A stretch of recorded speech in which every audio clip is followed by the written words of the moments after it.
be a tutorial class. So I might give you problems which you can try. Some problems I will do, some problems you can try. Like I have given you 3 problems last time, which you can possibly think of doing, and some problems I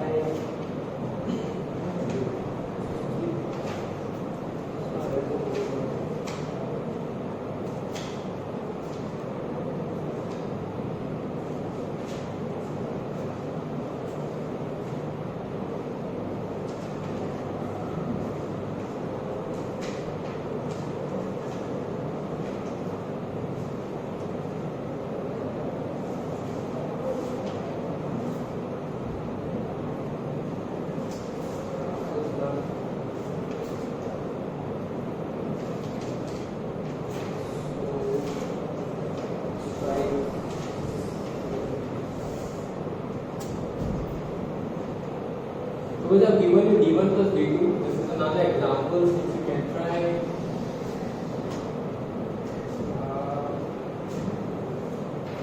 Example like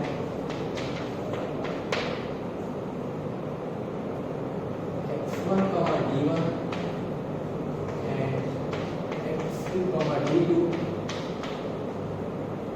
be any two matrix spaces, any two spaces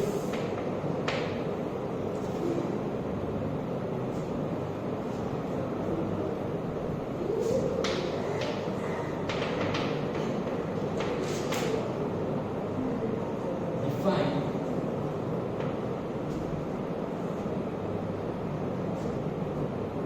D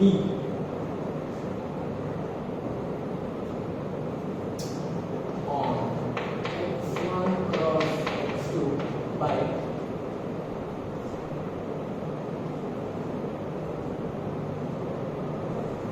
define D from x1 cross x2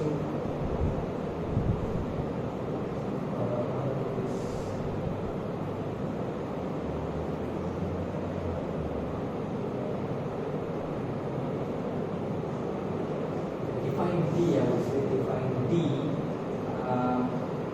by D of x1 x2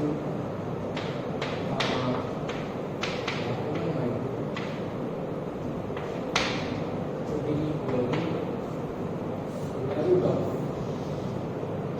d1 square of x1 y1 plus d2 square of x2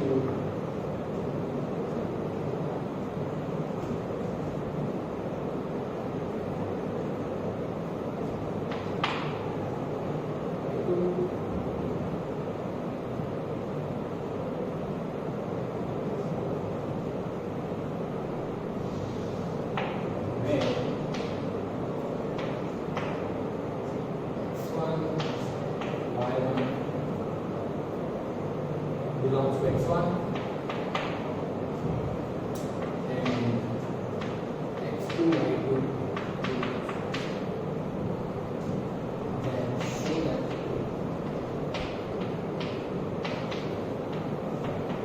D is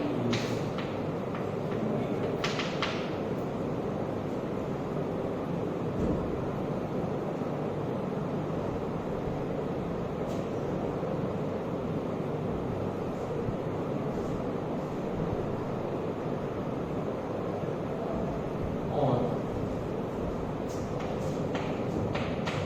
x1 cross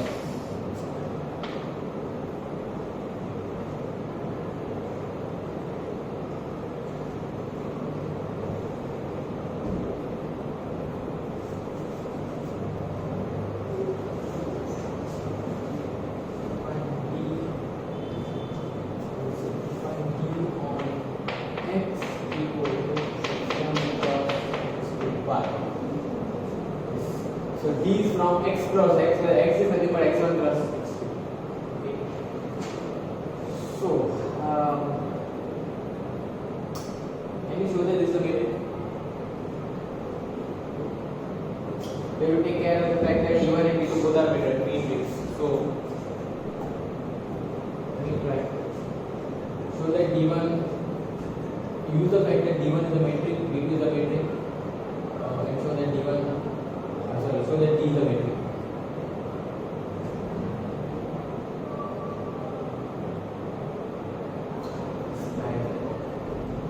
First one. So I have to use the fact that D1 and D2 both are matrix. So first property, D1, I will write short form. D1 and D2 are matrix on x1 and x2 respectively. Therefore, D1 of x1 x1 y1, correct, is bigger than or equal to 0 for all x1 y1 in x1, correct. This implies d1 square of x1 y1 will also be bigger than 0, right? Similarly, d2 of x1 y1, I am using the first property of d1 and d2. x2 y2 is bigger than or equal to 0 for all x2 y2 in x2. This would imply that d2 square of x2 y2 will also be bigger than or equal to 0. So if this is bigger than or equal to 0, this is bigger than or equal to 0, their sum is bigger than 0, therefore the square root will also be bigger than or equal to 0. So I skip some part here to imply that d1 square x1 y1 plus d2 square of x2 y2 will be bigger than or equal to 0, which would imply that square root of d1 square x1 y1 plus d2 square x2 y2 also will be bigger. 0 implies that d of x1 x2 y1 y2 is bigger. So first property is done.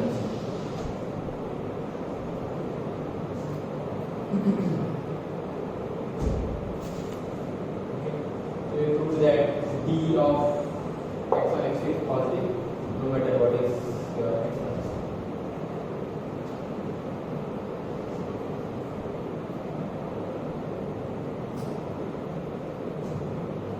Second,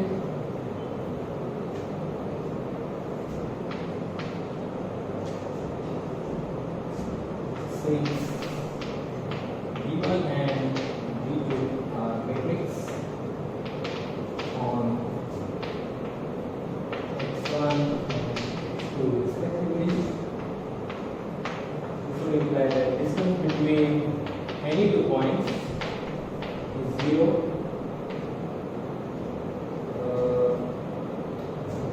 Only if x1 is equal to x2 and d2 of x2 y2 is 0, if and only if x1 equal to y1 and this is x2 equal to y2. x1 y1 belongs to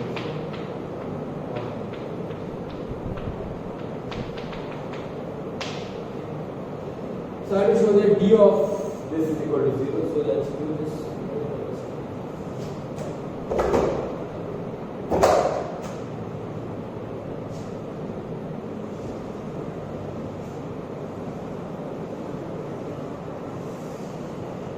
So let d of x1 y1 x2 y2 be equal to 0. I have to show that x1 y1 is equal to x2 y2, which we follow from there. Okay.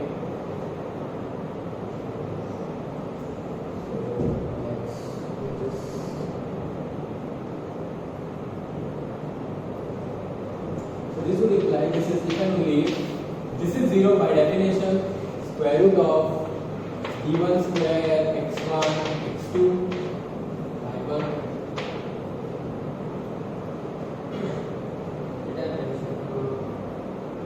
plus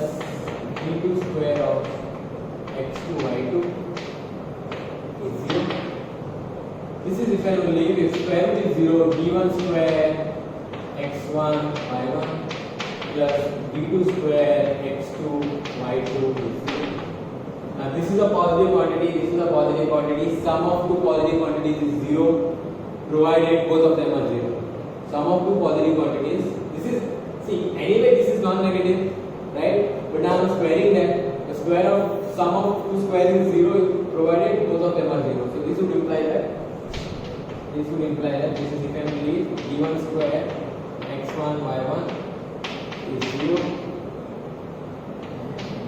and d2 square of x2 y2 is 0.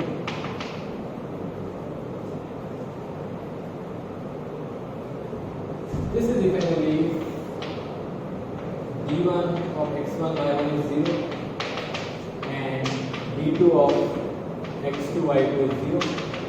But from here d1 of x1 y1 is 0 if provided x1 is y1. So this would imply this is if and only if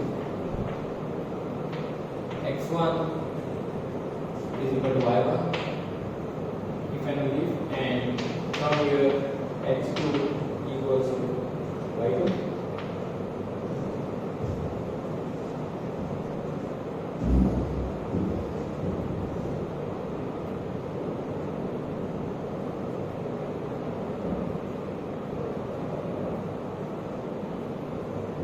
This would imply that this is if and only x1, x2, x1 and x2.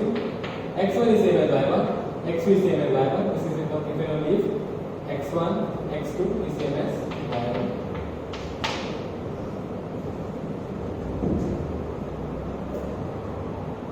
I should have taken this as x1. This is my mistake. x1, x2, y1, it's my error. That's how I defined the matrix, right? D of x1, x2, y1, y2. Distance between x1, x2, y1, y2 is d square of x1, y1 plus d 2 square of x2, y2. So if this is 0, then these two points are equal is what we have to do. Okay? So that's the second property done. What's the third property? Third property is any trivial. So third one, d1 x1 y1 is same as d1 y1 x1, and note that and d2 x2 y2 is same as d2 x2 y1 right? y2 x2. Therefore d of x1, x2, y1, y2 is equal to square root of d1 square x1, y1 plus d2 square of x2, y2.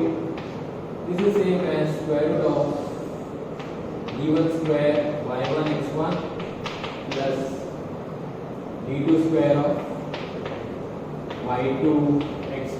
I hope this is clear, because if this is equal, then square is also equal. So I am not writing this. If d1 of x1 y1 is same as d1 of y1 x1, then d square of x1 y1 will be same as this d1 square of y1 x1. So this follows. This is nothing but d1 of d of y1 y2 y1 y2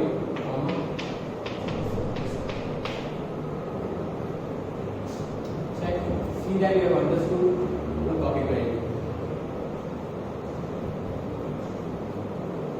So d1 of x1 x2 y1 y2 is same as d1 d of y1 y2 x1 x2. And finally, this is true for all x1 y1 and x2 y2. And finally, we prove that triangle inequality is true. This root 1. Note that d1 of x1 y1 is less than or equal to d1 of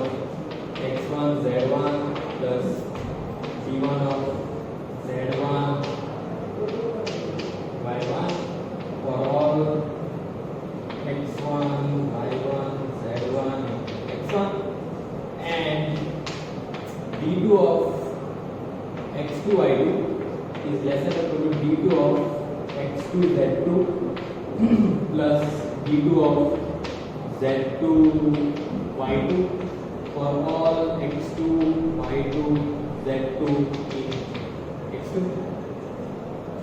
Therefore,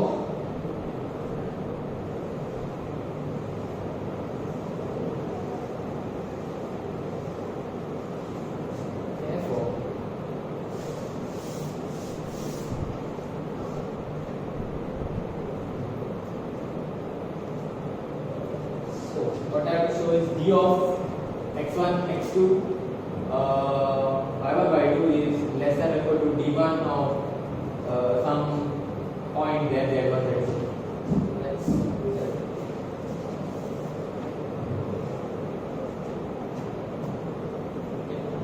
So d of x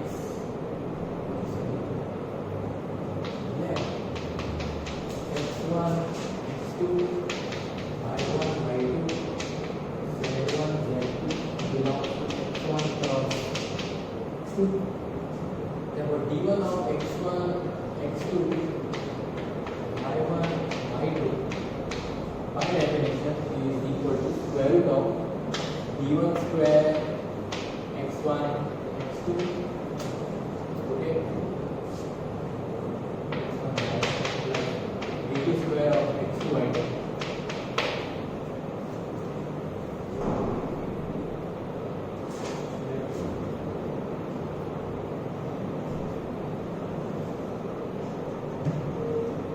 So this is further less than or equal to, and just write it in the bracket.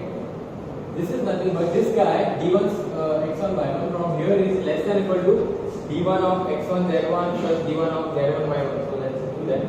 So this is in the bracket d1 of x1 z1 plus d1 of z1 y1 the whole square plus this is less than d2 of x2 z2 plus d2 of z2 y2, correct, whole square, and then square root I can write it as whole raised to half.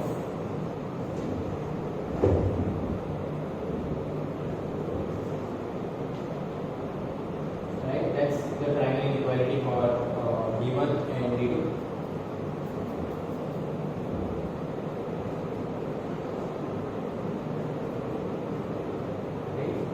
This is further less than or equal to, I can split using, we'll do this, this is the identity which I'm going to use now, I'll be proving today, right, let me use that here. This is equal to d1 square of x1 z1 from here plus d1 square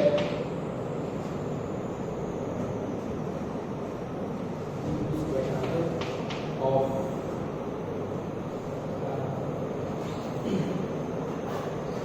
x2 z2 raised to half plus in the bracket d1 square of x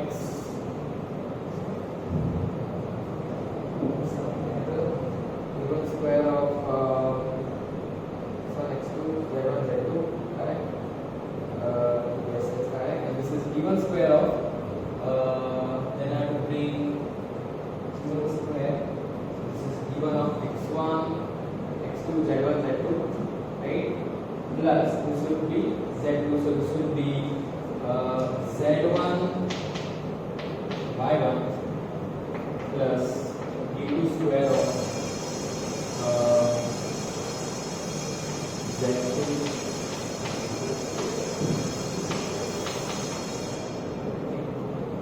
this is nothing but this is actually equal to this is d of x1 x2 x2 z1 z2 plus d of z1 z2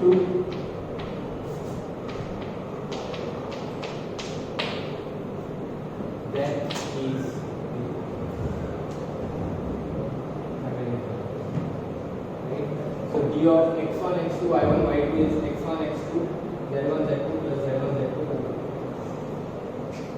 That's the thing.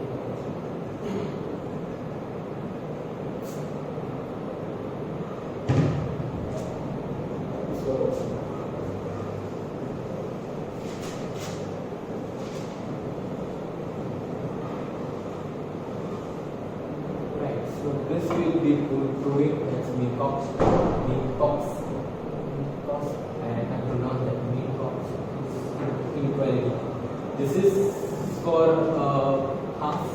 It can be proved for general P, P bigger than 1. Therefore,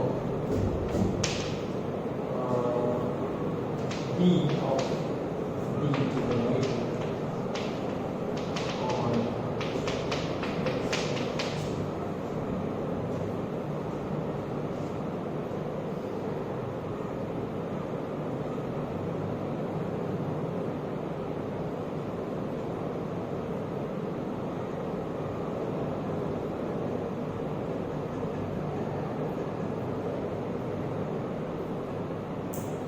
let's keep some sets there.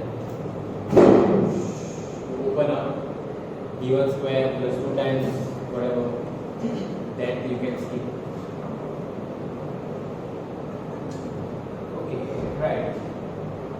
That brings us something or else.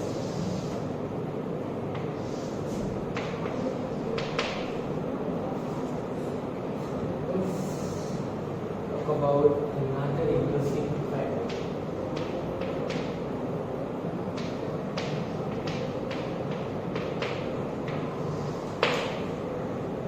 Okay, so this is basically whatever you have studied in your previous classes. Can you explain me what is the diameter? Okay, let's talk about diameter of a circle. What is the diameter of a circle? No, that's fine, but how do you define diameter? Like if I take a circle.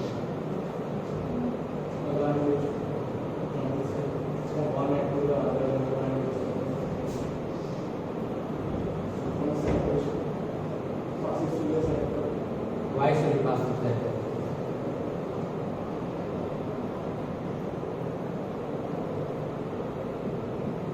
Passes through center, fine, right? It divides the circle into you get the exact measurement. what exact measurement? So circumference or circle. So there is circumference. What is the circumference? I didn't get it. Divide the circumference into what? So my question is, what is diameter? You said diameter is a line passing, touching the 2 points of the circle. Agreed. But is that the diameter which I have drawn? You said passing through center. What's the idea? What if it passes through the center? What would you get?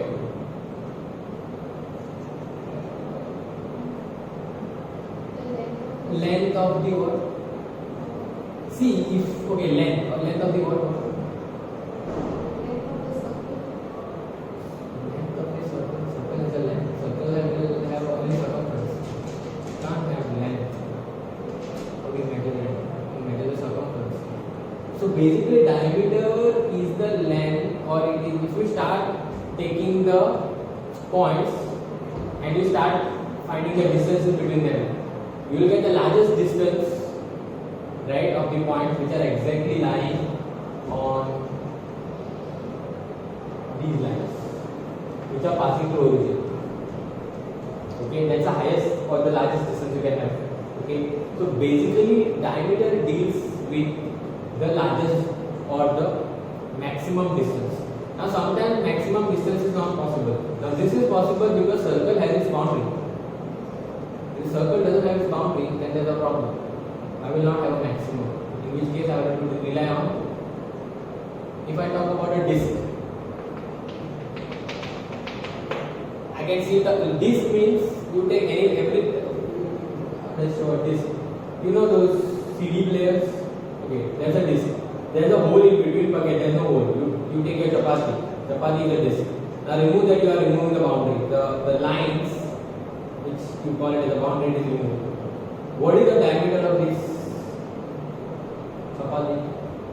Now you are saying that you can join the 2 points on the, but now the entire boundary is not there. Then what do you do? You getting my point? I have a disk. This entire part is there inside, but the boundary is absent. Now you tell me how to define the diameter. Circle, fine. Circle will have its boundary. Now I remove the boundary. Then what do you do?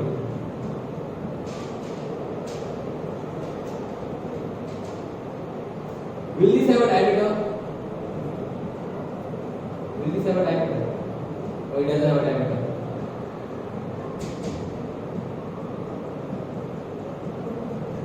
It will have a diameter. How? How do you find diameter? Now you can't join 2 points on the boundary because the boundary itself is not there. So what do? You start taking all the distances. You take any 2 points, take the distances. Keep on, and all the points will exhaust. Right?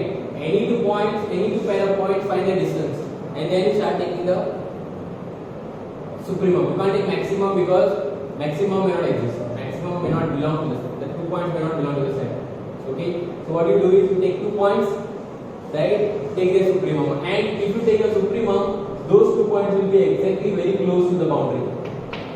They will not be included, but they will be arbitrarily close to the boundary, so that distance will be maximum. Like suppose I take a very close this point to the boundary here and here, right? I will get the maximum distance.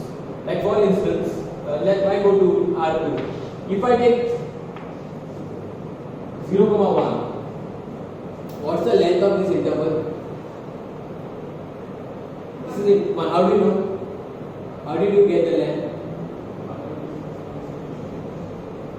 How do you get the length?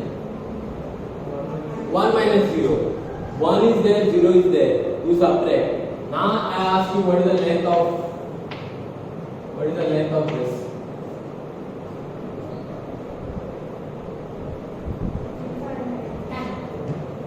How can it be infinite? How can it be infinite? It's a bounded set. How can the length of a bounded set be infinite? What's the length of 0, 1?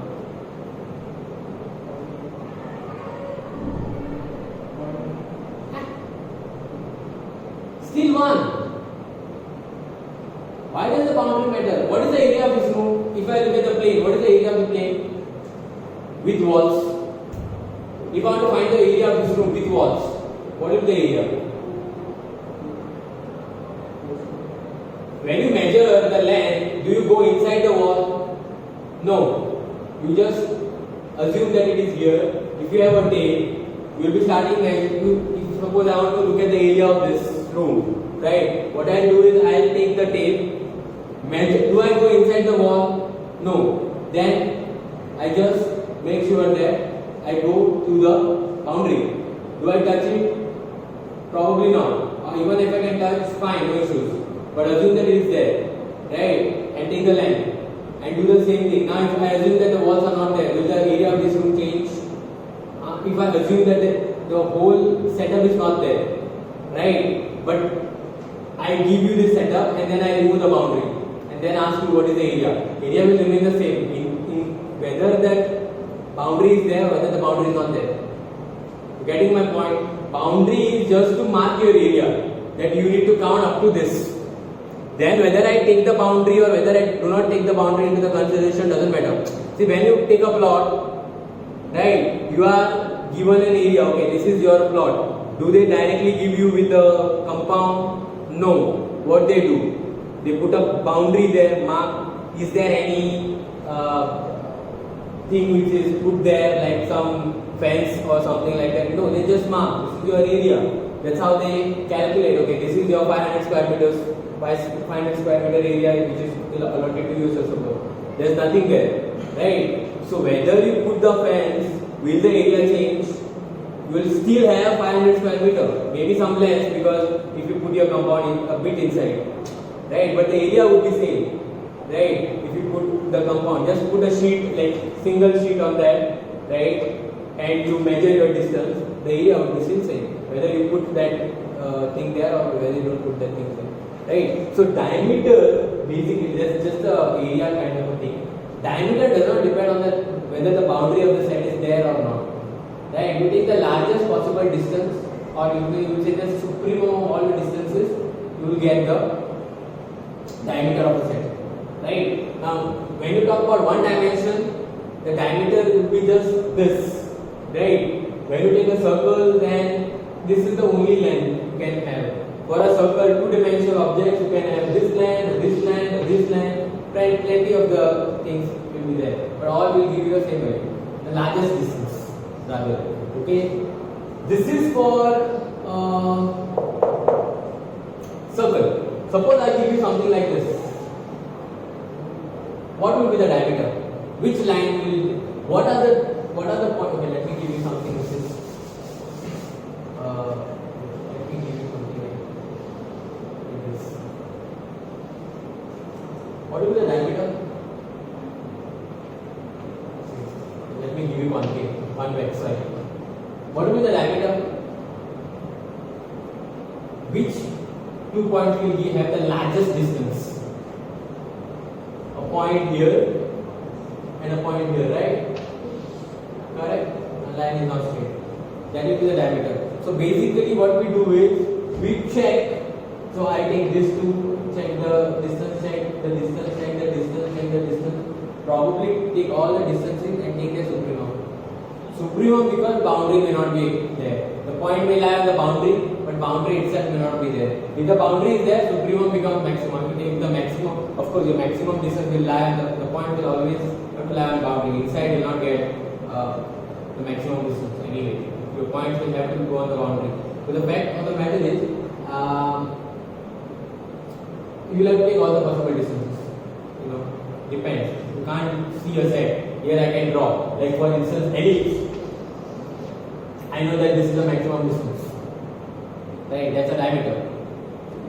This clear. So diameter of a set is possibly the maximum, the least upper bound of all distances. Okay. Now, when I define diameter, there is a problem because empty set becomes a problem. Because look, if I define a supremum, so then this is a problem which I feel the book has, and it is a general problem because there are two cases put forward. If I take supremum idea, empty set belongs to R, is a subset of R. Now when I talk about supremum of empty set, supremum means it is the least of all the upper bounds. Now empty set doesn't have anything. Therefore every real number by default becomes a upper bound of empty set. Because it doesn't have anything. If you were saying that this number is not an upper bound, you should be able to produce an element, or there should exist an element in empty set which is bigger than the upper bound which you are claiming. But since empty set does not have any element, by default every element of R becomes upper bound. And when you talk about least upper bound, it is least of all the upper bounds, and least of all the upper bounds becomes minus infinity, right? Similarly, if you take the infimum of empty set, by default every element in R becomes the lower bound because it doesn't have anything again. So by default every element in R becomes a lower bound for empty set. Because if you say that a real number is not a lower bound, you should be able to find an element in the empty set which is still lesser than your lower bound. But since empty set doesn't have anything again, its lower bound becomes, every element in R becomes its lower bound. And when you say infimum, it is the greatest lower bound, and greatest of all the lower bounds becomes, right? So the largest possible diameter of empty set is the largest possible distance, right? Or the largest possible number. So some authors do take this argument and say that it is minus infinity, okay? Because that's the largest possible supremum you can get of an empty set. But there is another idea that since we are dealing with distances, right, we are only talking about the positive real numbers, right? So we are not bothered about non-negative, non-negative distances, right? We don't bother about negative distances. So in which case, I'll give you an example. I'll give the definition. In which case, defining it to be minus infinity doesn't make sense. So there are two problems here. Your book defines it to be negative infinity. Some books defines it to be zero. So to the best of our interest, what we will do is we'll stick with while giving you the definition of a diameter, I will stick to a non-empty set, so that there is no problem. Okay? Because there are books which say that it is minus infinity, there are books which are saying that it is zero. Both arguments are valid. Minus infinity is valid because of this argument. Okay? Zero is also valid because that's the least possible non-negative number you can have of any set. Because diameter has to be positive, you cannot have diameter to be negative because it's anyway the distance, right? So the least possible non-negative distance is zero, right? Therefore the least of all the upper bounds at most has to be zero, right? So there are two conditions for diameter, that's what I'm saying, right? So what we would do is we'll try to stick to the definition of diameter which does not have a set. So when I define diameter of a set, I will say that it is a non-empty set. Okay, so that there is no confusion. Although your book suggests it to be negative infinity, but that's not standard because it is not uniform through all the books, right? Right? But both are equally correct. If I take it to be minus infinity, it doesn't violate anything. Okay? If I take zero, but there are things which it may violate in other subjects. It doesn't violate anything in topology, but it may violate something in, say, measure theory. It does violate something in measure theory. Okay? If I take it to be zero, it violates itself in metric space. So there is a problem with empty set. So many authors, standard authors like Royden, Rudy, they skip the idea to be zero. To be non-empty. That's precisely the standard notation I feel, right? So rather than defining to be something which is not very sure of, because there are two arguments for the same, either one is not thrown out. So I will take it to be non-empty set. Okay, the definition. Right. So let x comma d be a Weyl space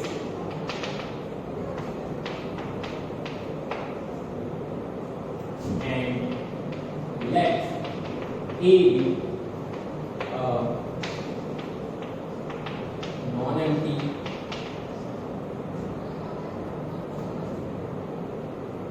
subset of X, then diameter of A denoted by, so these are the notations I am following from textbook, DIM of A or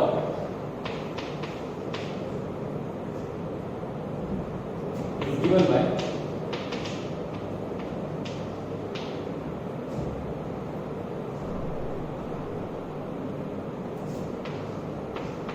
set of all the distances xy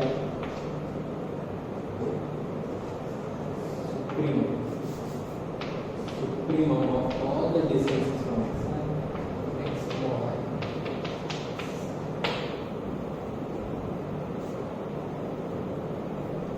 So basically diameter is nothing but the supremum of all the distances, right? Or all the distances between xy where xy are.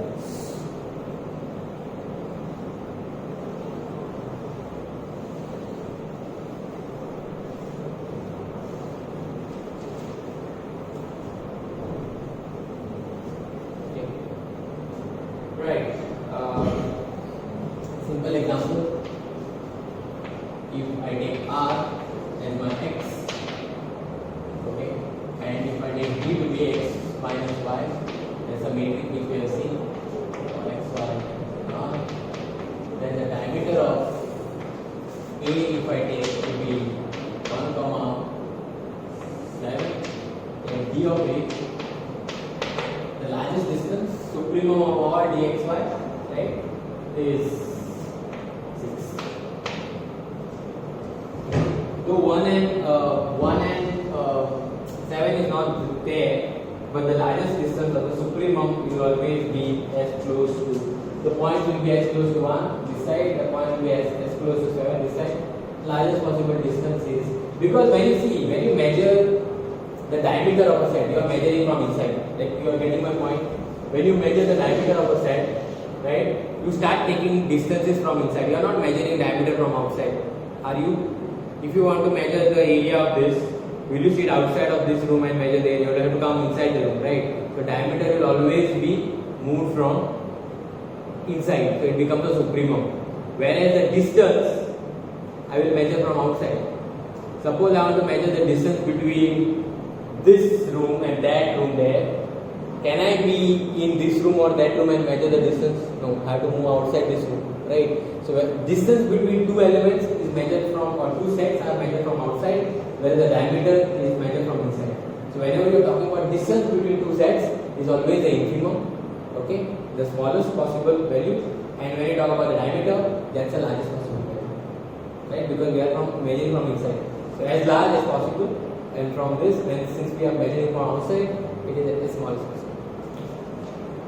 So this is a very simple example to talk about. We talk about diameters when we have more metric spaces. Till now we have very small metric spaces at our disposal. I have not done much example. So first property, diameter of A is always non-negative. Okay, right? For any non-empty subset.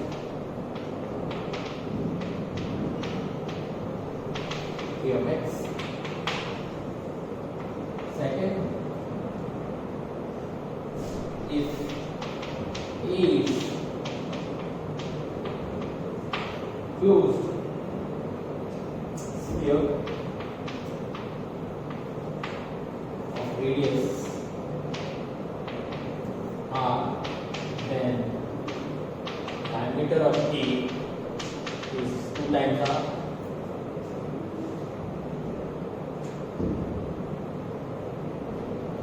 If A is finite set,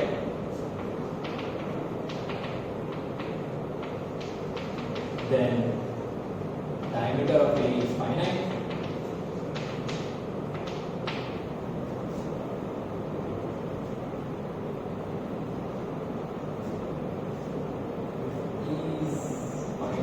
Or infinite, then diameter of A is finite, or it could be both finite or infinite. Fourth, if A is bounded,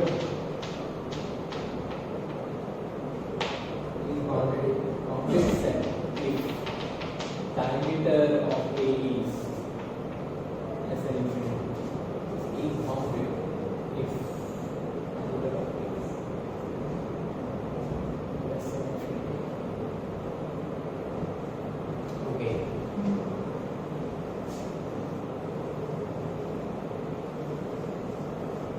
Let's talk about distance between two sets. So diameter of a circle is twice the radius, diameter of the sphere will be also twice the radius. Okay. Then if I give you a square, what's the diameter of a rectangle? So this point is 1, 0, this point is 0, 0, this point is 1, 0, this point is 0, 1, and this point is 1, 1. What will be the diameter?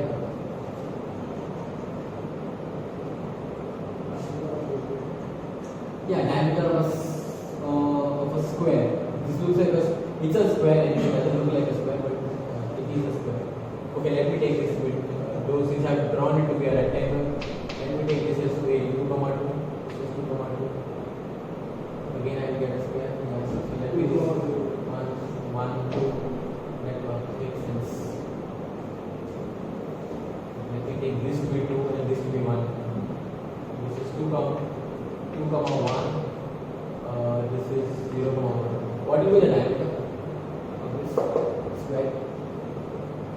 example.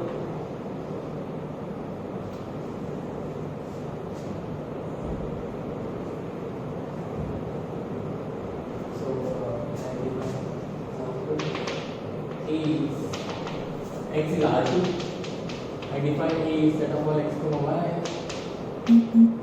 Such that x belongs to closed interval belongs, y belongs to closed interval 0, 1.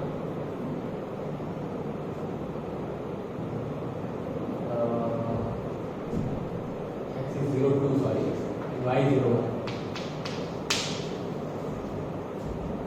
What will be the diameter? Can you tell me? That's a square, right? All x, y, x varies from 0 to 2, y varies from 0 to 1. In other words, it is 0, 2 cross 0, 1. That's a rectangle. So what will be the diameter? Which is the largest possible length? If you start going from inside. No, what is the largest? Which is the largest length? This one? No. Is it?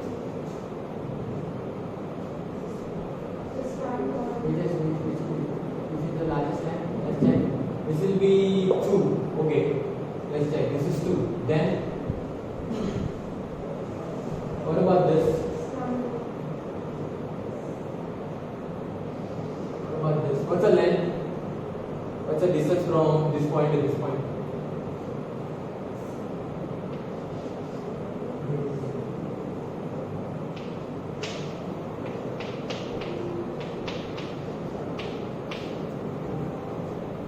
Correct. Which is bigger than 2? Right?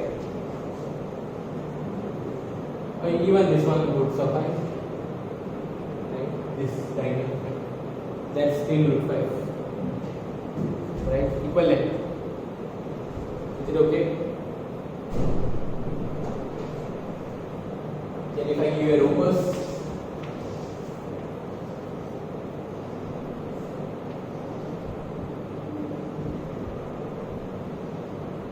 because it is non-zero, I think, or I would say parallelogram, because it says 0, because it's 2, 0, 0, 2 minus 0, 1 and 0, 1. This should be the largest length.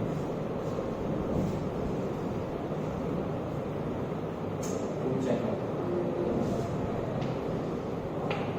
Another example. You can write. I hope you know. Given you have done foundation, right? Given a graph, you can write in the set builder form. Just given a graph like this. Is that not? I don't know. So you can write a set builder form, right? Everybody knows that. You write a set builder form. So see what is the supremum of all the largest distance. Okay.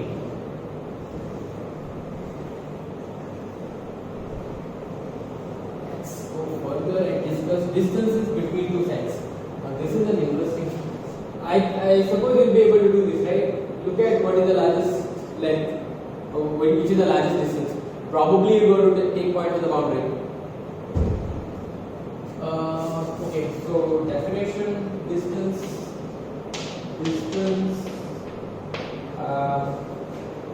between sets. First one, distance between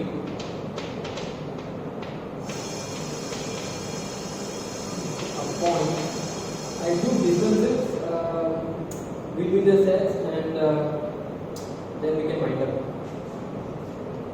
Yeah, probably.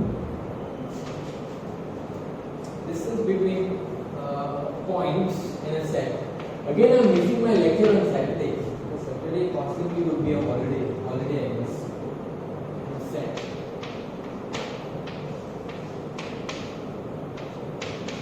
The distance between a point and a set. So suppose I take a point here and take a set here, right? Then we'll have to see what's the So yeah. the point on the rhombus Oh, sorry, this is minus 2 comma 0. My bad. That's not a rhombus as far as I am concerned. That would be okay. That would look like a rhombus. Yeah. Sort of a rhombus. True. So you can check what is the maximum length you can get.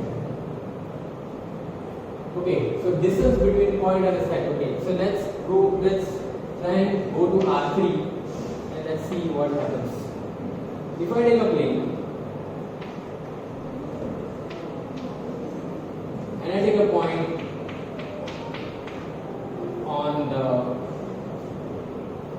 in the plane and I talk about my XY plane.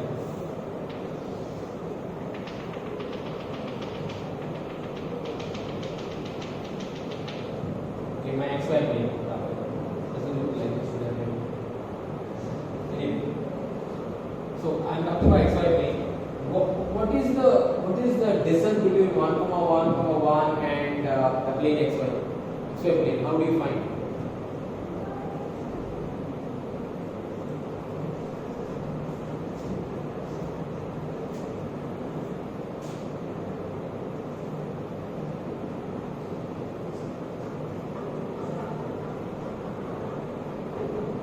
This is the easiest example you can get. What is the distance from the point 1, 1 and XY plane? It's like this is my plane. I have a point here, exactly on top of this plane. How would I find the distance? Distance should be the distance of something should be. You can't take distance to be very large. When I talk about distance, it's the shortest possible length, right? Diameter is the largest possible length, distance is the shortest possible length. So what is the shortest possible length from this point to this plane? Which one? Quickly. If I want to find the distance from this point, there's a point here, this is a plane. What's the easiest way to do that?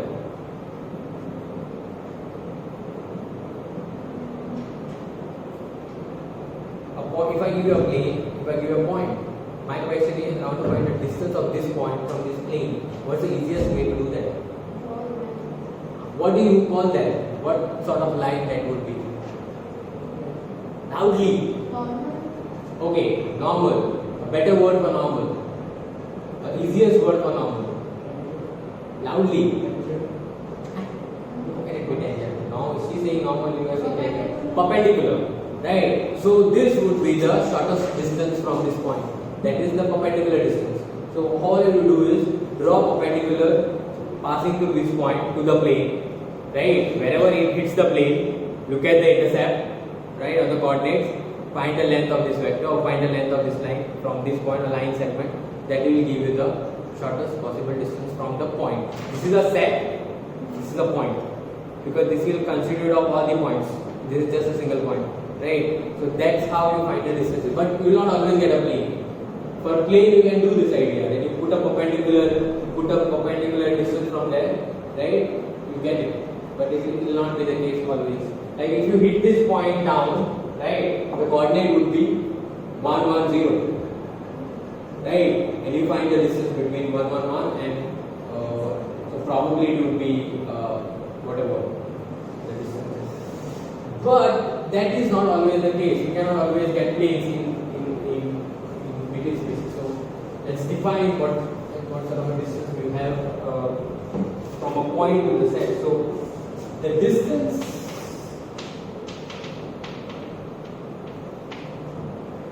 between a point P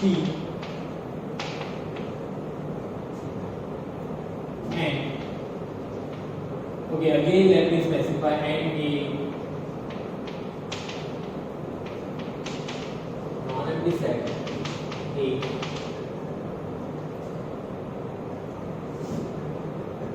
denoted by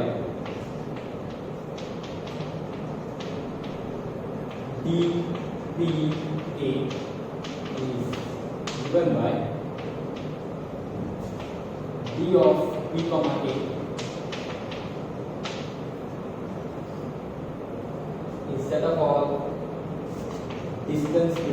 comma A where A belongs. So you find all the distances, you take the shortcut. Again, forgot in okay, so you take all the distances, find the shortest between them, right? You get okay. Now if P belongs to A or if P is on the boundary of A, what will be the distance between P and A? If P belongs to the boundary of A, either P belongs to A or if P belongs to the boundary of A, what will be the distance between P and A? Like what is the distance between a point on a circle and a circle itself?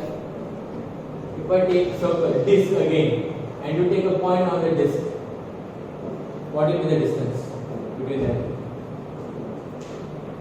0. The shortest distance from the boundary to the point, but the point lies on the boundary, though the boundary is not there, then that point and the set, the circle, is 0. Right? So the distance between a point and the set is 0, provided either it belongs to A or it lies on the boundary. Am I clear? Boundary of the set. Okay, so let's write that some remarks.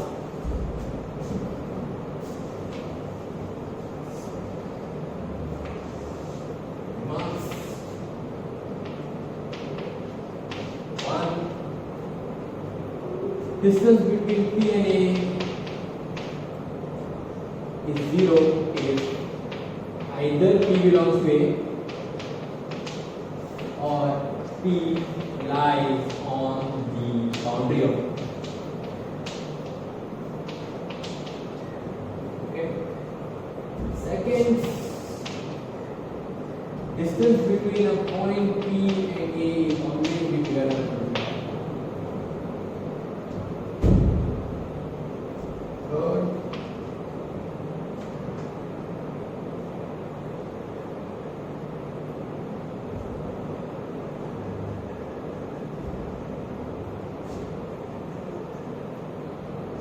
again a problem for so we're not going there. The distance, okay, if A itself is empty, then the distance between P and A is taken to be infinity. That is, distance between a point and empty set is infinity, because infinity doesn't have anything in the right. So it looks to be the smallest of all the infimum is the greatest of all the lower bounds. Every element of every positive integer serves as a lower bound, right? And if you start taking the distances the lower bounds of all, you go to forget about those exceptions. This is about distance between a point and A. Okay, so I wanted to give you some linear algebra kind of particular distances, and then I don't have time to go back and actually explain you perpendicular distances, but wherever the time permits, I will do that. Distance between finding a distance between plane and the point. Okay. Then distance between two sets. Distance between a point and a set, and distance between two sets. Distance between two sets. Maybe tomorrow I will give you the examples of finding distance between a plane and a point in R3. I need the formula. It's a clear-cut formula there. I don't have that right. So the distance between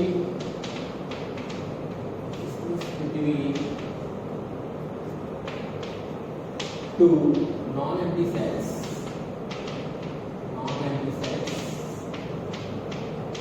A and B,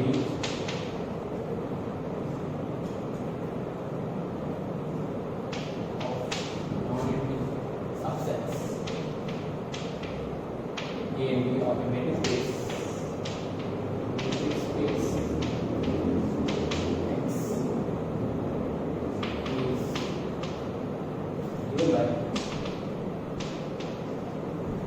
Distance between A comma B is set up all T of A comma B where A belongs to A.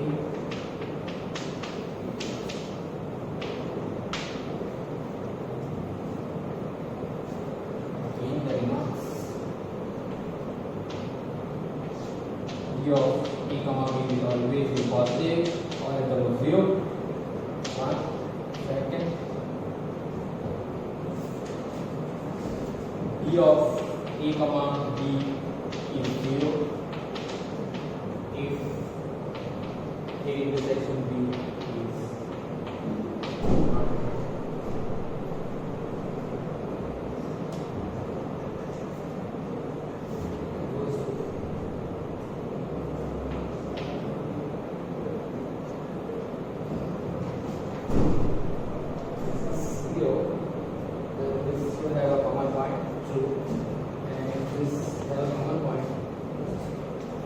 But there's even if A intersection B is 0, the distance, okay, as we develop our theory, you will realize that the distance between two sets can be 0 even when A and B don't intersect. For instance, I can give you this idea.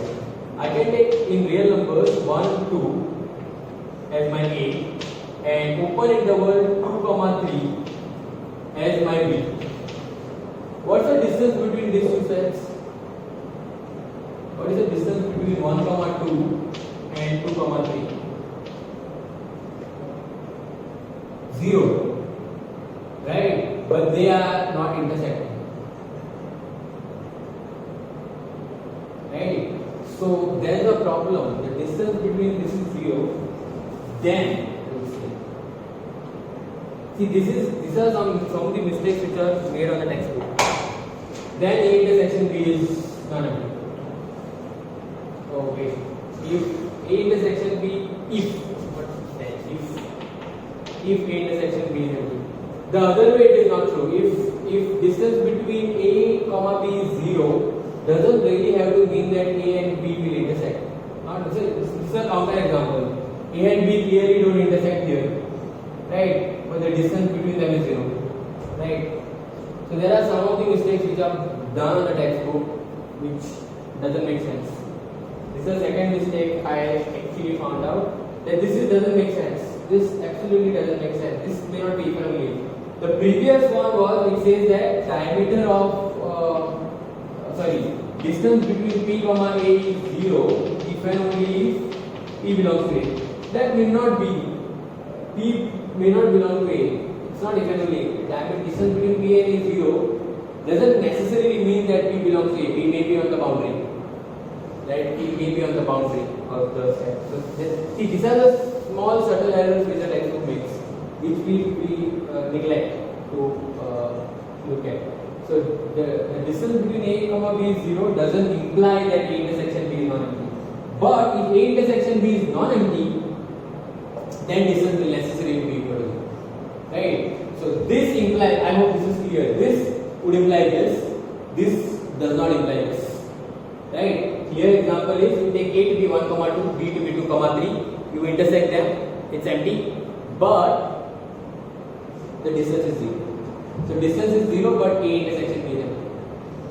Right? It's not true. This is clear. There are certain things which the textbook, because that's the reason I always specify that you refer to some standard textbook, because such of mistakes are not made.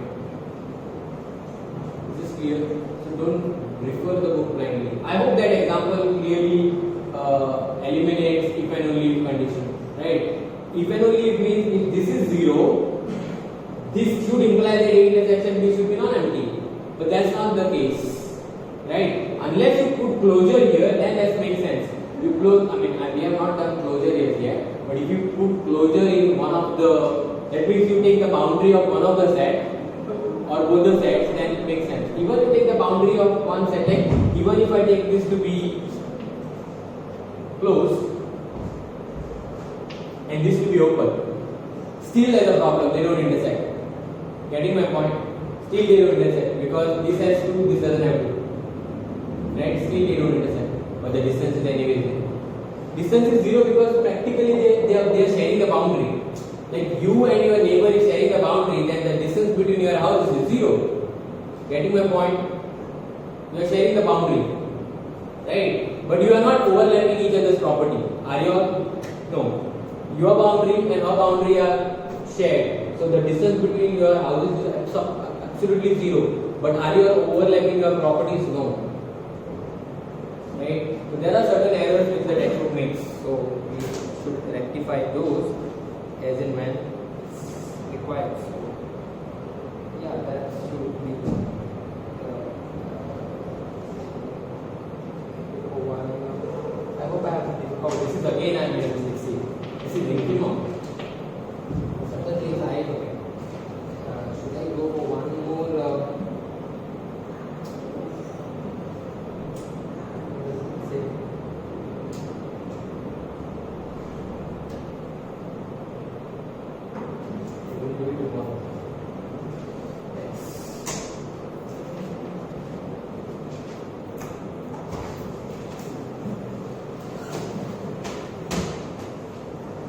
So you can start, you can do some small examples. Okay, remind me, I'll give you some examples.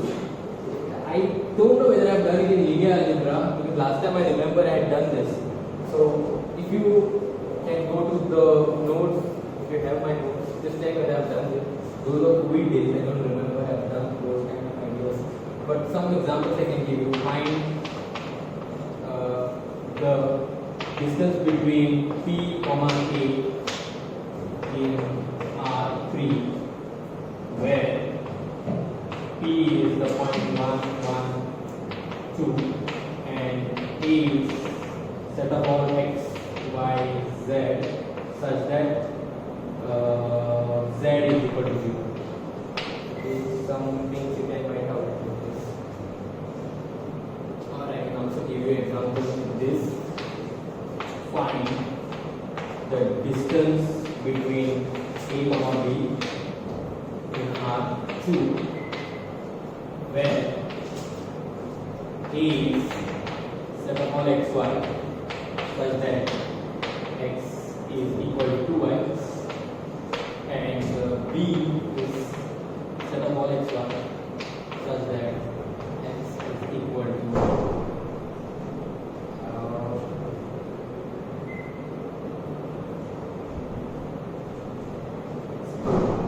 is equal to x 1 minus x. So if I look at this one, this line with this,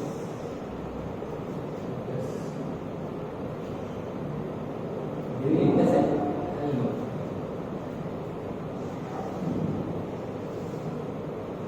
Two non-intersecting lines.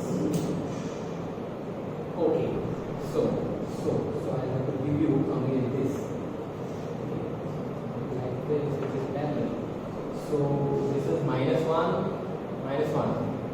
If I put x equal to 0, I get minus 1. I take x minus 1. So if I put x equal to 0, I get y equal to minus 1.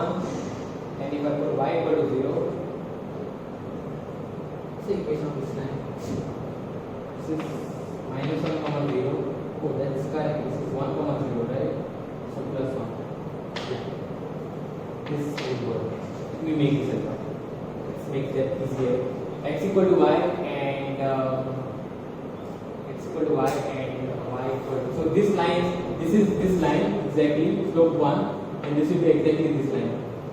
Right? What I want you to do is, I'll try to do that if possible. I want to find the distance between these two sets. This is a set, this is also a set. Okay? And the distance is probably this. Right? They are parallel, right? So you take any 2 points, draw perpendicular. You do that. So, Yeah. So I have a question. Yeah. If two sets where intersection is empty, Yeah. then the distance between them is 0. No. If the distance, if they are empty, then not need not be. Like for example, I can take 1, 2 and 2, 4. The distance between these sets, 3, 4. The distance between these is 1, but the intersection is empty. Yeah. So if what I am saying is, if the distance is 0, they need not be empty. The intersection need not be empty. Okay. Sorry, the intersection need not be non-empty. It may be empty. Right? It is not necessary if the distance is 0. Right? So the property, this property is not, the other way is not true. If this is true, the distance between A and B is 0, it doesn't have to mean that both will have non-empty intersection or both will have a common point. Right? But if A intersection B is empty, right, the distance can be 0 or non-zero, possible. Right? If A intersect, if they don't intersect, the distance can be 0 or it can also be non-zero. But if they intersect, right, you are sure that the distance is 0. If A and B share a, like you and your neighbor overlap the property, right, then surely you can say that there is no distance between your the two properties, right? But otherwise, the author of the book made a remark that these are if and only if conditions. That is not true, right? So you can always counter. So that's why I said whichever book you refer, these are not standard authors. Okay, I generally don't want to refer, but then the problem is I'm not studying a paper. If I was studying a paper, I would straight away refer to Munkers or J.F. Simmons or matrix basis. But since I'm not studying a paper, I may refer to a book for my understanding and my benefits, but then the notations and the questions will be taken from some other book, right? So I'm being forced to use that. Otherwise, I somehow don't like Indian authors because there's a printing mistakes and there's certain what I can say, conceptual mistakes also, which one has to rectify when you read through. Okay, just see, an author may write something, but we are mathematicians, we are doing mathematics, so we do not take things just like that unless somebody can prove it, right? Unless you can prove it. So see that whatever you are doing or whatever you are